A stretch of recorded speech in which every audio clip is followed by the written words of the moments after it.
just about to visit the Bandelier National Monument, which is down there in the valley. I'm near Los Alamos in New Mexico, which is about an hour from Santa Fe, where I stayed the night. And down here, the significant thing about this is there are lots of cave dwellings from the ancient Pueblan people who were here before Europeans. You can go and have a look at them. So that's what I'm going to do. Sorry about the strange get-up here. It's the first time I've actually had to break out the coat. It's absolutely freezing here. Absolutely freezing. I mean, the desert gets cold at night. As soon as the sun shines in the valley, I'm sure it'll warm up, but whoo, it's cold. I had to dig around and find what I had to keep myself warm. So yes, it's an odd get up, but I need it.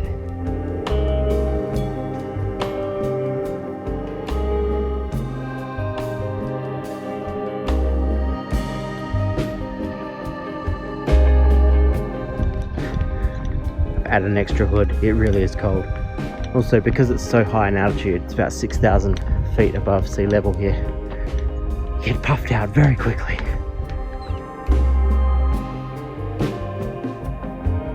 So this one behind me is called the Longhouse. As you can see, there was a brick structure in front, but also cave dwellings and additions behind. You can see how it's all been sort of shaped into rooms and things. Really is fascinating.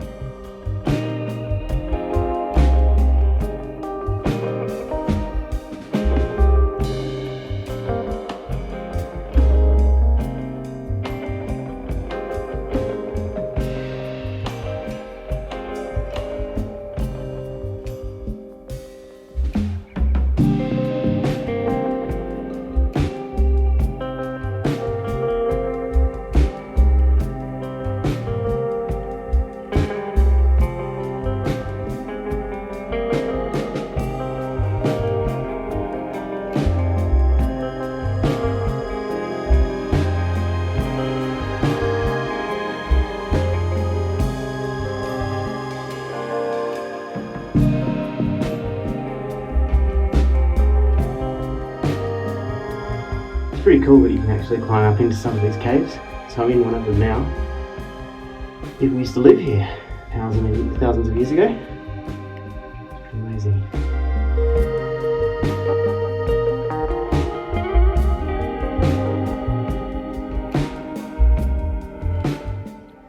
When we visited New Mexico on our last trip 4 years ago, I was really surprised how much I liked the deserts in the US. They're colourful and rocky and very interesting to look at. It's never a dull moment when you're driving through a desert in the US.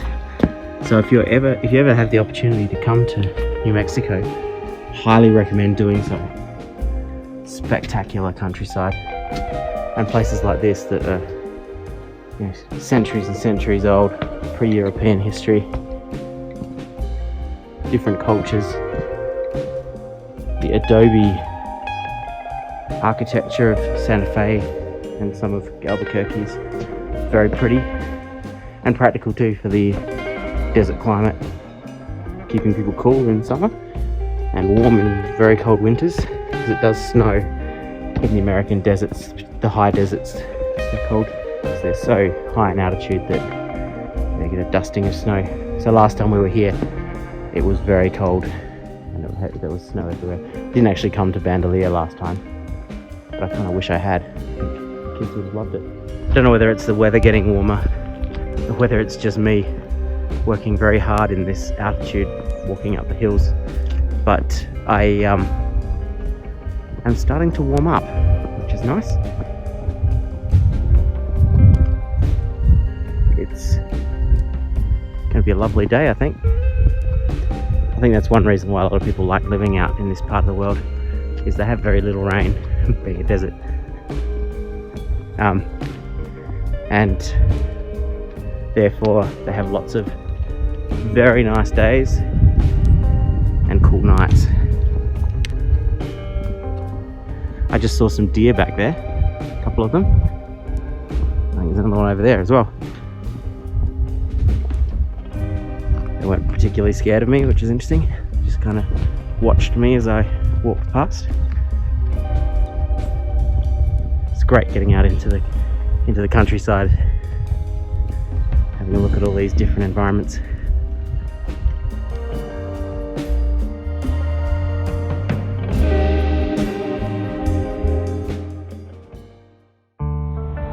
I'm back in Santa Fe and I'm just going for a little bit of an explore. I really love Santa Fe. It feels like you're in a completely different country because of the adobe architecture and the winding narrow streets. It's a beautiful place. They call it the city different. That's like the motto for the town, and it's an apt one. It's a really old city. I believe it's the oldest capital city in the US. I can't remember exactly when it was established, but it was established by the Spanish as a mission, probably in the 1600s. But yeah, it's a spectacular place. Highly recommend visiting here if you get the chance. It really is nothing like any other American city that you'll go to. It's quite funny. The first time I drove into Santa Fe last time with my family, you could see on the map that you're actually in the suburbs, but you actually couldn't see any of the houses. And that's because the adobe architecture blends into the landscape really well, and they've left a lot of the foliage, which are, you know, short sort of deserty bushes, and you just can't, and they're just rolling hills, and you just can't see the houses. So there's all of these people very well camouflaged into the environment. So yeah, amazing town. As was tradition in the building of towns back in the colonial Spanish days, they have a plaza. So yeah, it's a really beautiful little park. My family and I spent New Year's Eve here 4 years ago. It was decorated with lights. The tradition that they have around Christmas and New Year's to have all of these little bags with lights in them as a memory of people who have died, but also as a decoration. So yeah, it's the plaza in Santa Fe. The chapel behind me, the Loreto Chapel, has an interesting story behind it. There's a staircase in it that goes up to the choir loft. They call it the miraculous staircase because they had a choir loft that didn't have a staircase, which was apparently quite common, because if it were monks they could just go up ladders, but this was these were nuns here and they didn't really want to go up ladders, and they really needed this staircase, so they prayed for a miracle to get this staircase, and a mysterious carpenter turned up. They don't know who he was. He just turned up, worked on it for 6 months, disappeared without requiring payment or payment for materials or anything. Just disappeared. They never heard from him again. Didn't know who he was. And it was this completely unsupported spiral staircase. And engineers still today don't know how on earth they did it. So it's both miraculous in the fact that it was provided for them, and the fact that this company was so skilled, he was able to design this staircase and build this staircase in the most amazing way. So it was quite interesting.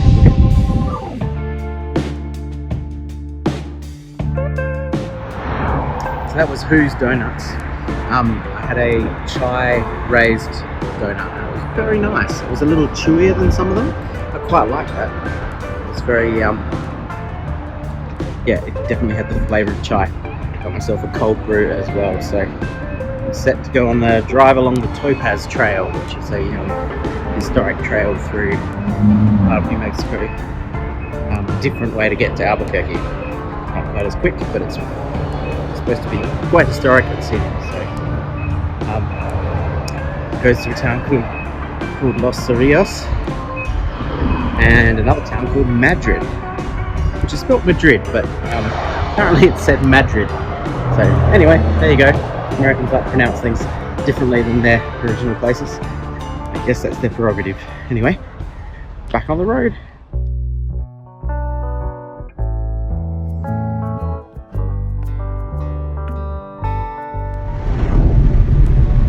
I'm talking about.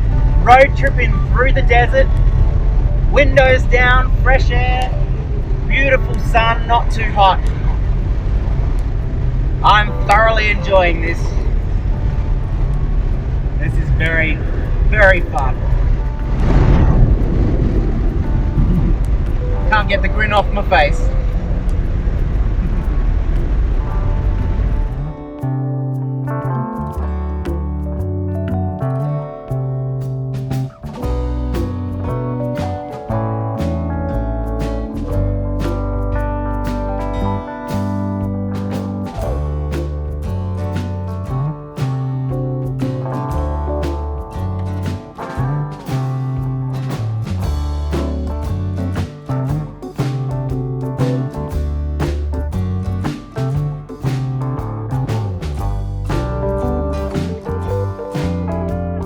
I just realised I think I've been calling it the Topaz Trail, but it's actually the Turquoise Trail. Topaz was the name of a character in a book I was reading recently, so I think that's why I was getting confused. The Turquoise Trail that I'm on, and yeah, it's like a back road from Santa Fe through to Albuquerque, and it really is stunning. Deserty, but mountainous, and so many colours out in this environment. I love it.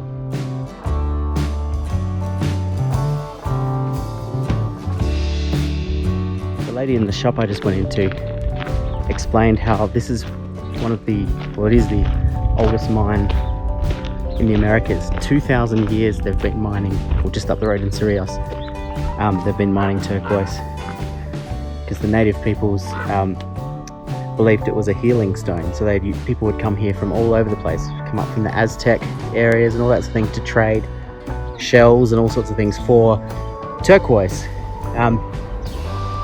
And now the mine, after 2,000 years of mining, is pretty much empty, so actual Cerrillos turquoise is extremely expensive. She had some in there, but I couldn't quite spring for that. But I did get some other turquoise. It's got some onyx on it too, some nice earrings for Susanna, as she won't see this until after I've given them to her. It doesn't matter if I spoil the surprise. So yeah, really, really fascinating hearing the lady talk about the history. 2,000 years of mining in this area for turquoise. It's really interesting.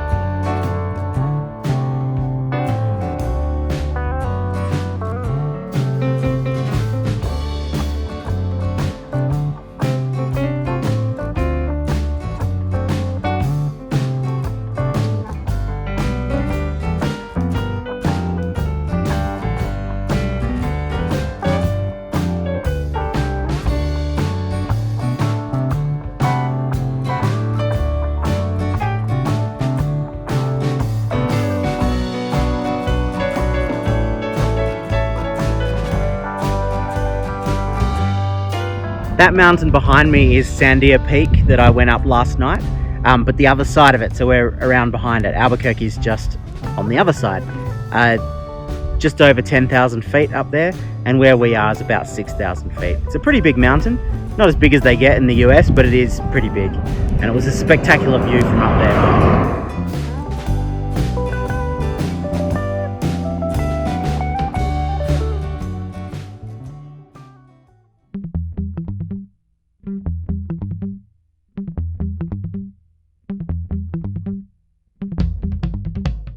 Another Breaking Bad location here in Albuquerque, the Doghouse, which is where Saul gets mugged in Better Call Saul, and where Jesse pushes meth in Breaking Bad. So I'm going to go here to have a frito pie, which is a thing here. It's Fritos, which is like a kind of corn chip, in the bag with like stuff on top. So yeah, give it a go, see what it's like.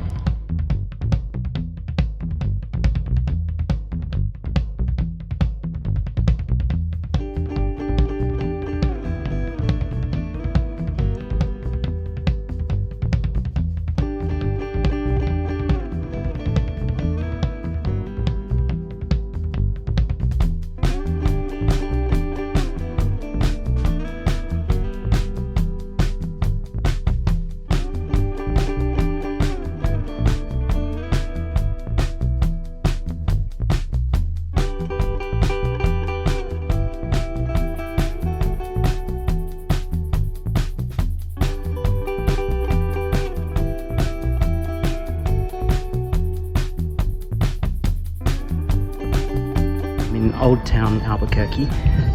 It's very similar to Santa Fe. I'm gonna go and visit a place called the Candy Lady. She made all the crystal meth props out of sugar for Breaking Bad. And she sells them now, so go and see if there are any.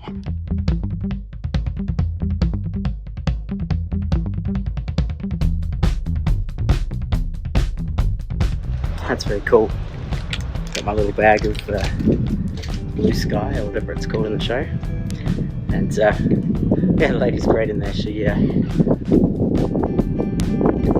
offers to take your picture with a couple of cutouts and wearing the hat and glasses, the Heisenberg hat and glasses. It's a good place to fan out here.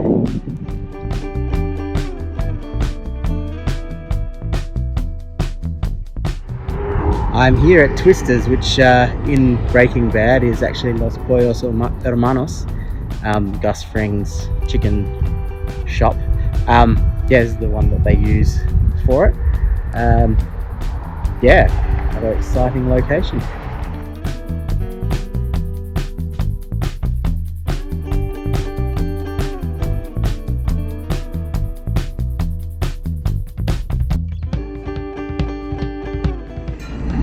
Sitting where Jesse in the TV show ordered some sopatillas, which is a bit like a New Mexico version of a beignet. Got cinnamon sugar on this. That's it.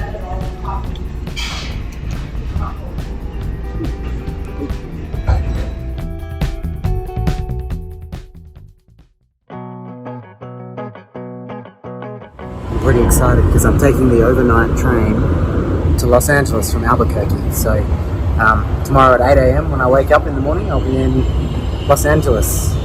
And today I get to go through parts of New Mexico and Arizona and see some of the beautiful desert scenery before it gets dark. So I'm pretty excited. I've got my own cabin as well. I'm in a sleeping cabin, so I should get a good sleep. And it's a train.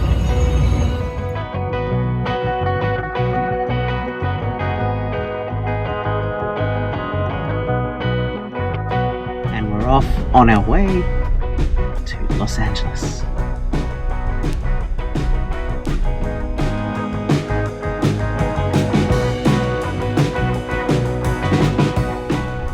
So this is my cabin. I'll be in here for less than 24 hours.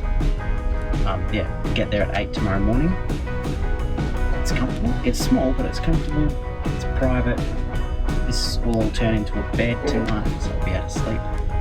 And the meals are included. So at 6:30, I've got a dinner reservation in the dining car, so I'll head down there.